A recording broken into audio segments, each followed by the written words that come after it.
Hello and welcome to Stories Written by a Current Prisoner with your favorite journalist, Tony. We're going to go ahead and waste no time whatsoever. We are live straight from Mule Creek State Prison, a California state prison to be exact. So what do they call you, sir? They call me Steven.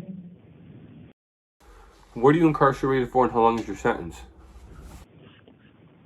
I'm incarcerated for second-degree murder, and my sentence is 18 to life. So I had actually gotten 15 to life for the second-degree murder, and then 2 years for mule body, and then 1 year for a knife enhancement. Where are you from out here on the streets? San Jose. So I was born in Santa Clara, so South Bay my whole life. And then when I was 13 years old, I moved up to Grass Valley, and then got kicked out of my house and moved back down to the Bay Area to San Jose and lived there for the longest time. Okay. And hey, Steven, by chance, do you or did you at any point in time belong to any type of gangs, groups, organizations? No, I wasn't in no gangs. I'm just a white boy in a sense, to where I just hang out with my friends, and I was a skater, so I skateboarded a lot, and I just hung out with my friends. So no, I wasn't in no gangs. So Steven, talk to me, brother man.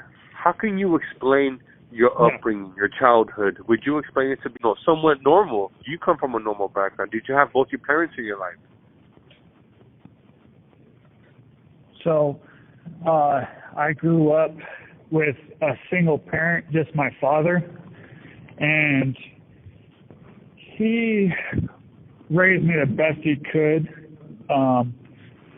And I also was diagnosed with ADD, and so I had a learning disability. So I was from the beginning, I had trouble in school.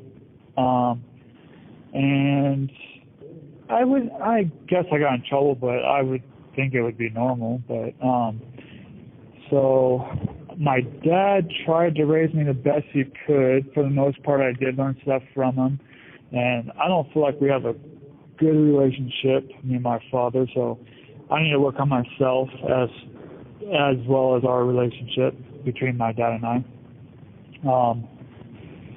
So my actual mother left me for using drugs.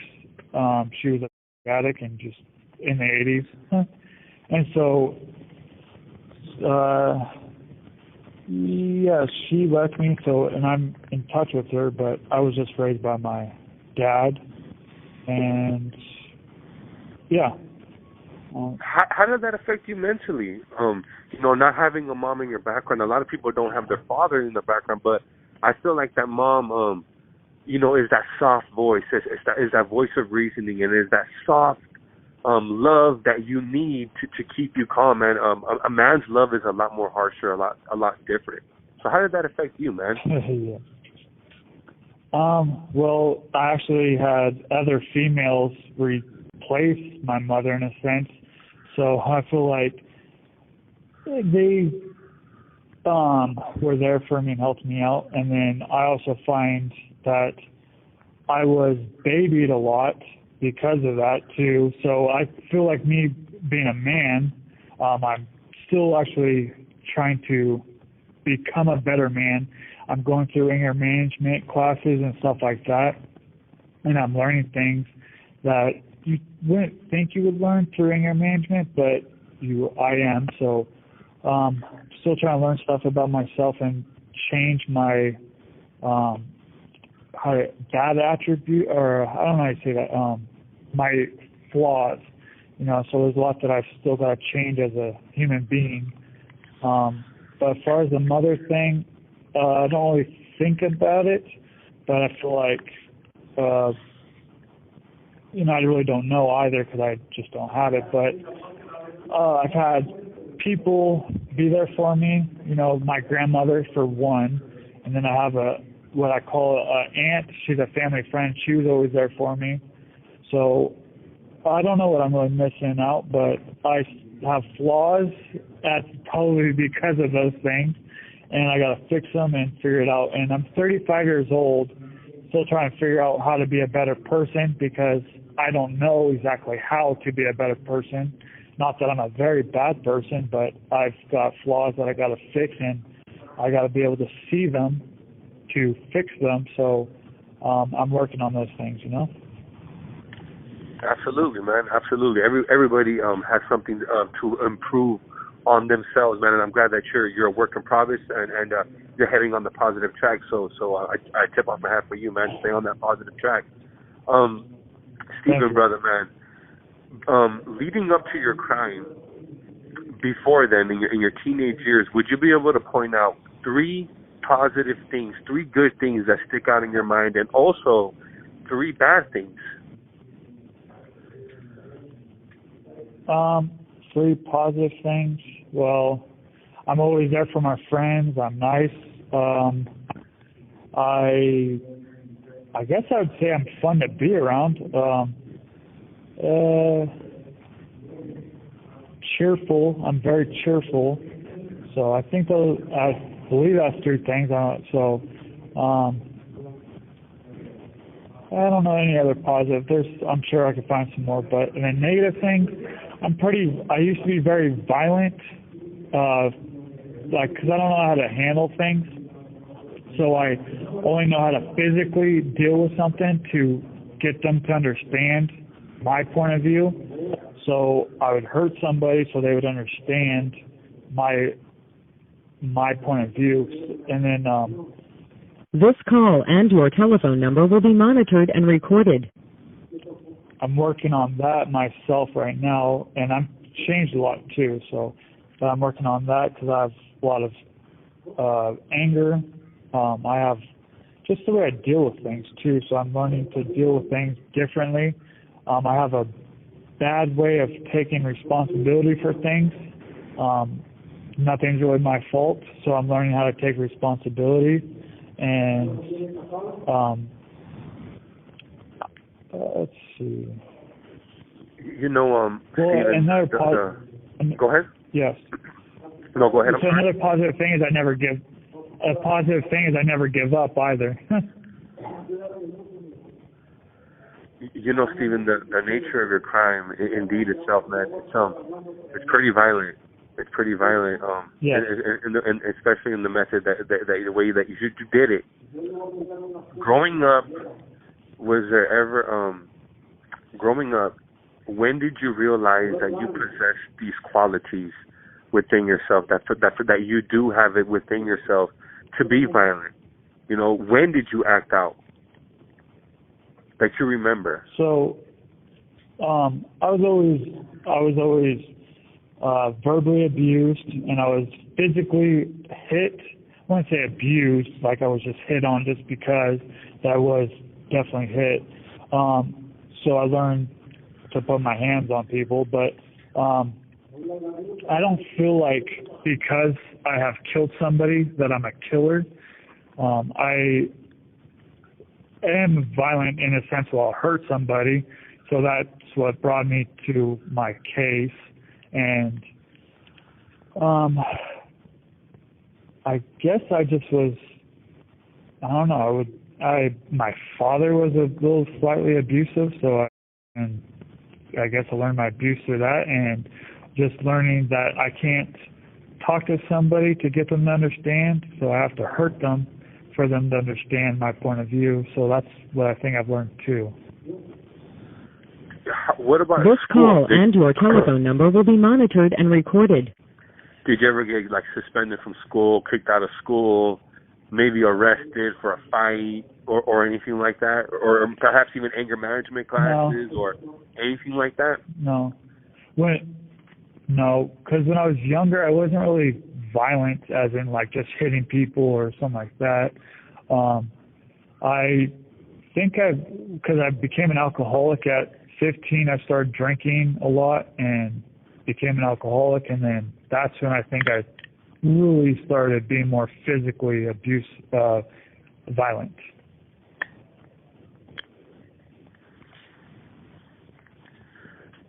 So, Stephen, who is the person that is the victim of your crime? Well, his name. Well, actually, there's more than just one victim, because even though I took one person's life and he was the victim, I actually hurt other people besides him because of my crime. So the family members have to deal with losing somebody, so that is more than uncomfortable, because he's no longer to be there in their life to comfort them. And then the thought of their safety because some random person just took somebody's life, that's got to be on people's mind too. So besides the actual victim, I've hurt other people, and I wish them well and hope they didn't maintain this hurt, you know what I mean? Like they've grew from it, I hope, and changed, because what I did was completely wrong. I know that. And I'm working on myself and trying to have better insight on what I did. You know, Stephen, for you to say that, it actually speaks volumes. You know, you're actually one of the very few individuals who I've interviewed. And I've interviewed dozens and dozens of people who have actually committed homicides and murders, but never once have they ever mentioned the family and what they feel, or what perhaps they have what they have went through and what they're going through now, and the pain that will never go away. So I'm actually impressed that you brought that up, man. And unfortunately, someone did lose their life, man. Stephen, would you be able to break it down, man? What was it that happened, and what was your relationship with this man? So the situation that had happened, I was 25 years old, and I was dating my uncle's daughter's kid, and so I wasn't allowed to, because my uncle was dating a girl and her daughter liked me, so we ended up in a relationship, and that was not allowed by our family members. So I got kicked out of the house because I was living with my uncle, and so now I end up homeless.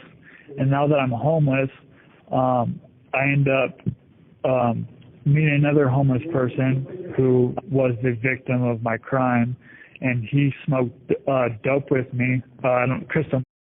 And so he ended up saying some things and threatening me, saying that he's going to my sleep. And so I pulled out my knife, and then when he reacted to me pulling out my knife, I reacted to him and stabbed him multiple times. So now in that time I was drunk and high, but then again, learning everything that I'm learning now, that could have been prevented and didn't have to go as far as it did. So I'm learning how to go about those things to prevent those type of things, you know. So, and I am very disgusted on what I did, and not just hurt the person, hurt their family, I also hurt my own family for taking myself out of the picture of their lives. So I've hurt multiple people. Stephen, how did you end up getting caught, man? You mean with the case that had happened? Yeah. Like, how did you get caught? Like, once you hit him, whatnot, where did you go, and how did you get caught? Okay, so when I had, I was in a tent and I had stabbed somebody, and then when that had happened, I had called my girlfriend and told her to pick me up, and then so I got picked up by her, and I had washed off the blood and tried to get rid of evidence, and then I still have a body on my hands, a dead body. So I don't know what to do or how to do it, what to do. So I called my friend who's pretty down with getting things done and stuff like that. So anyways, he helped me try to bury the body up, and it was just like trying to dig through concrete. So I gave up. I was completely done. And he lit a match and caught the whole thing on fire, and the whole thing lit, and we had left. And so now I have got such good common sense that if you light something on fire, that shows, hey, come look over here, because all the smoke and stuff like that. You have 60 seconds remaining. I would not have done that. So anyways, that's how I got caught, because somebody lit the body on fire. That's how I got no body, because the body was on fire.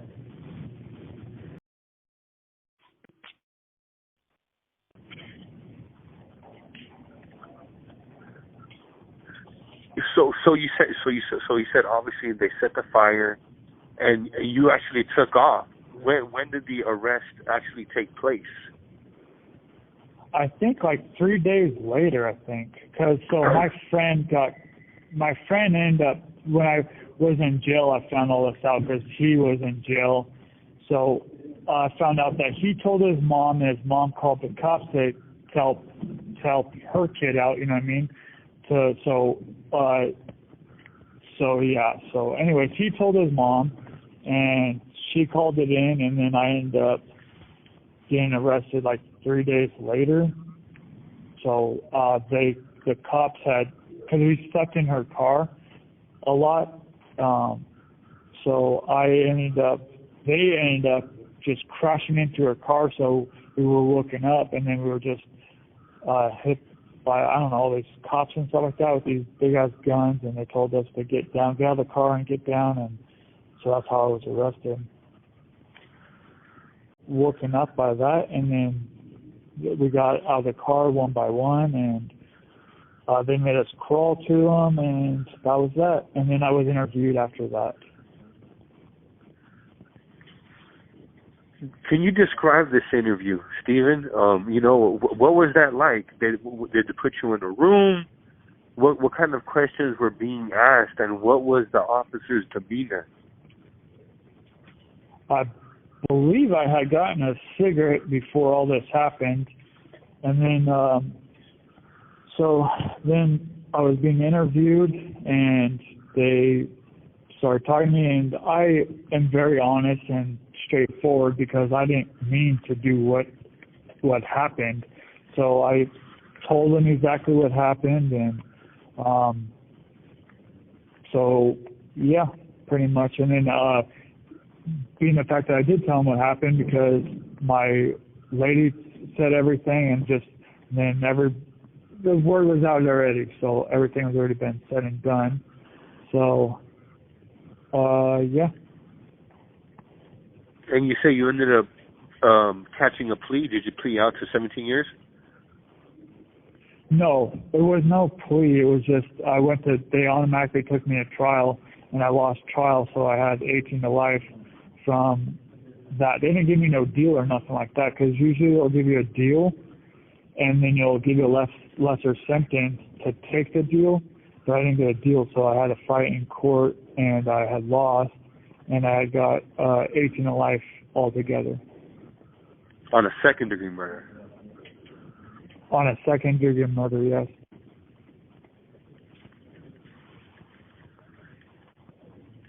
What was it like for you, receiving that sentence and basically somewhat accepting that from here on forward, your new life is going to be prison? I mean, it's 17 with an L, right? So pretty much it can be 17 years. It could be 30 years before, you see the light of day. Well, so at that time, because I don't know any of these laws and stuff like that or anything like that, so I didn't know how much time I would do, and so I ended up being in county for 3.5 years fighting my case, and so I just didn't really have I just dealt with it, as in I'm not really, cause short timers, they get excited, like I gotta go. I'm there, I know I'm gonna be there, so I was no rush to leave. I worked out and maintained a good day and try to fight my case, and then talking to my attorney, when she would say, if they give you 15 years, take it, and I didn't agree with that, and I said, no, I'm not taking no damn 15 years. because I thought I would fight my case because it is self-defense that somebody threatened me and threatened my life, to my sleep. So that was more than a threat. And so how can I be guilty for defending myself? And there's more to it, obviously, just, with everything that had happened and me thinking more about it, that I was wrong for taking somebody's life after threatening me. But for the most part, I just dealt with it day by day and made the best out of my day and try to fight my case.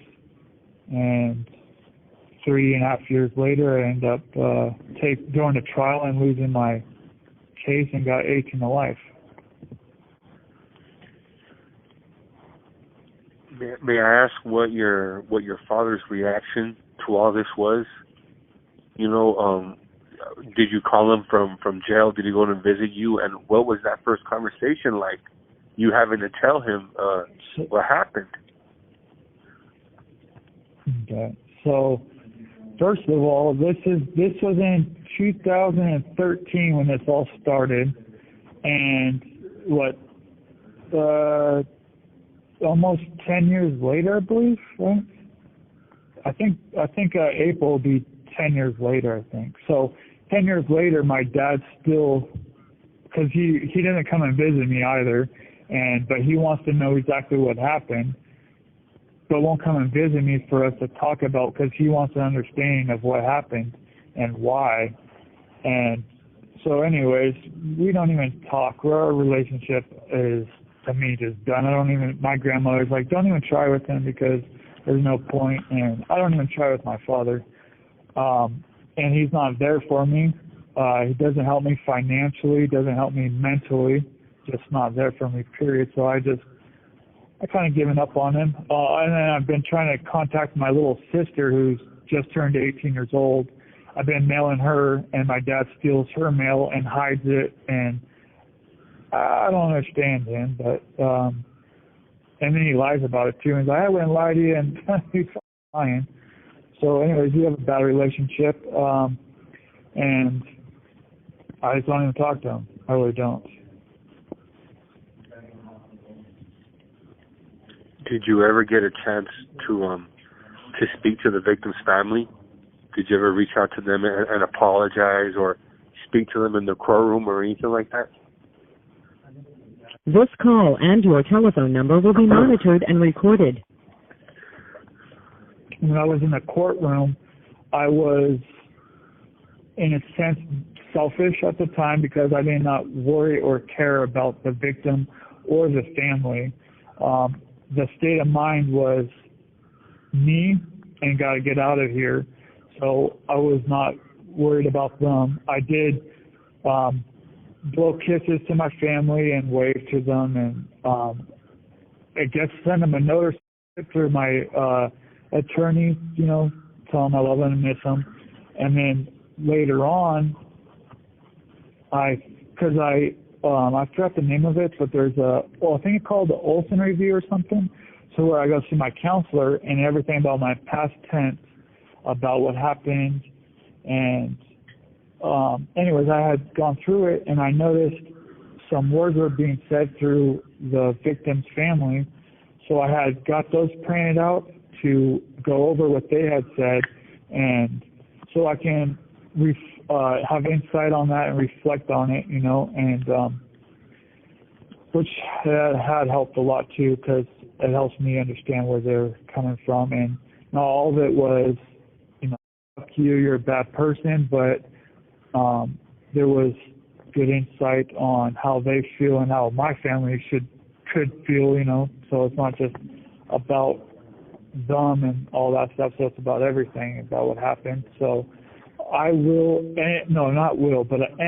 working on a remorse letter and having insight on that, and and I have finished it already, but as you grow as a person, you change, and I'll do it later on to have a better way of expressing how I feel and realize what they're going through. So that's the only part that I've had to deal with the victim's family. So I have not really been able to talk to them or anything like that, no. Do you feel that after this incident happened, you know, after you took someone's life, do you feel that it changed you? Do you feel that it kind of maybe took away a piece of your mankind, your kindness, you know, something like that after you committed this crime?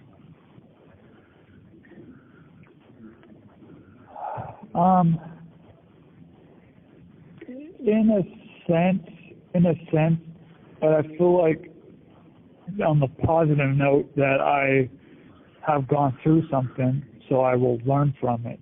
Now, to have the expense of a human's life to learn something, I don't think is worth learning it. You know, I don't want to redo that, but I've learned a lot from this, and I haven't experienced things, but I will experience it in my life, and there's things that probably will be said about somebody being dead or killed, and I could have something to say about it, but I probably best not to put no insight on that because I don't want to be known for that, you know what I mean, or be like, you know, have no, I don't know, like, I don't know how to explain that. Like, I don't want to be, I don't get no thrill or no power, like, oh, well, I've killed somebody, so mention that type of, you know what I mean, so I keep that to myself. Yeah, I don't know what else to add to that. But as far as it taken away from, I guess in a sense there's things I will have to go through that I haven't just yet. But I'm sure that day will come. Yeah.